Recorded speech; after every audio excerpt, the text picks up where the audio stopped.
राम राम मंडळी, मी शोभा जाधव शब्दसखी चॅनलमध्ये आपले स्वागत करते. आपण एक छोटी कथा कुकर नावाची ऐकूया. रमेश सोनवणे खेड्यातून शहरात आला. त्याला कंपनीमध्ये नोकरी लागली आणि 5-6 महिने झाले नोकरी लागली की त्याच्या आईवडिलांनी त्याचं लग्न केलं. त्याची बायको राधिका सुंदर होती दिसायला, पण आईवडील म्हणाले, बाबा शहरात राहतो, नोकरी करतो, भाकरी तुकड्याचं कसं, तुझी बायकोला घेऊन जा सोबत, स्वयंपाक करील, खाऊ घालील. बरं, मग त्याने बायकोला आणलं, रूम केली आणि पसारा लावला, सगळं झालं. तर ती वाड्यात आली, एका वाड्यात राहायला. वाड्यात सगळ्यांच्याकडे कुकर होते आणि हिने हट्ट धरला नवऱ्याला की आपल्याला कुकर पाहिजे.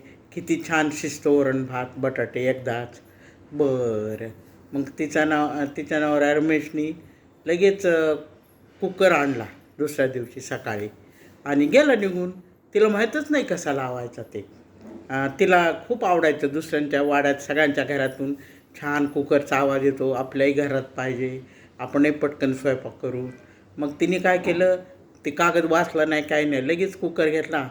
तिचा नवरा गेला ऑफिसला व तिने काय केलं, 2 तांबे ओतलं पाणी त्या कुकरमध्ये, वरण भात सर्व लावला आणि बघत बसली शिट्टी कधी होती, शिट्टी कधी होती. स्टोवर स्वयंपाक.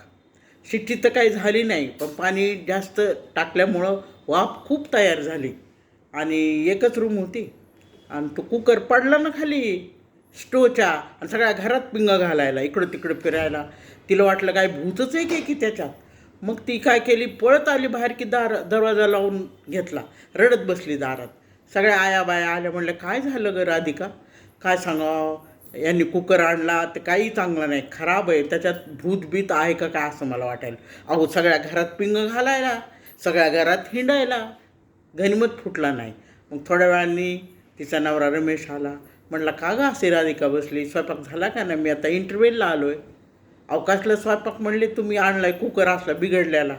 मला तर वाटतं त्याच्यात भूतभीतच दिसते.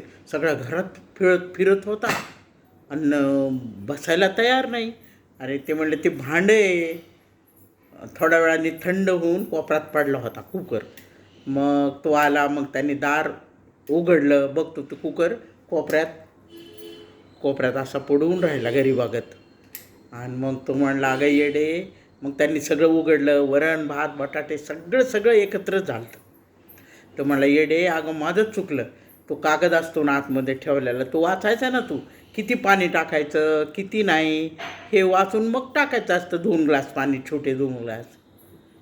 बरं, ती म्हणली, अहो माझंच चुकलं, मी काय केलं, भूताखेताच्या गोष्टी वाचलेला, मला वाटलं त्याच्यात भूतच आहे, म्हणून खूप भेले मी आणि बाहेर येऊन बसली दार लावून.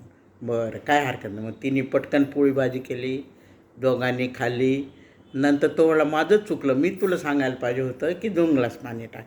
ती म्हणली, नाही माझंच चुकलं, मी वाचायला पाहिजे होता कागद. बरं, असं करता करता त्यांचे भांडणं मिटले. त्याने तिला सॉरी म्हणलं, तिने त्याला सॉरी म्हणलं. याप्रमाणे नवरा बायकोचे भांडणं होतच राहते, एकमेकाला सॉरी म्हणावंच लागते. आणि भांडण चहाच्या कपागत, चहा प्यायला की कसं संपतं तसं ते भांडण मिटलं पाहिजे. राम राम. कशी वाटली माझी छोटी कथा? खरं झालेली बरं ही. जर माझी छोटी कथा आपणास आवडली असेल तर व्हिडिओला लाईक करा, चॅनलला सबस्क्राईब करा. राम राम.